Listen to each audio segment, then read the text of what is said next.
राष्ट्रवादी शरद पवार गटाचे आमदार रोहित पवार गेल्या काही दिवसांपासून नाकाने कांदे सोलण्याचा प्रकार करतायत।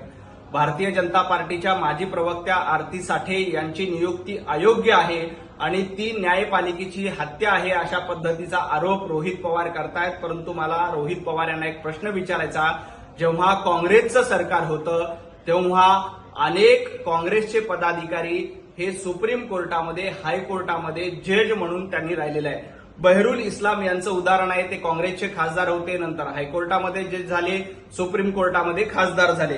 के.एस. हेगडे जे राज्यसभेचे खासदार होते त्यानंतर हायकोर्टात जज झाले, सुप्रीम कोर्टामध्ये देखील जज झाले।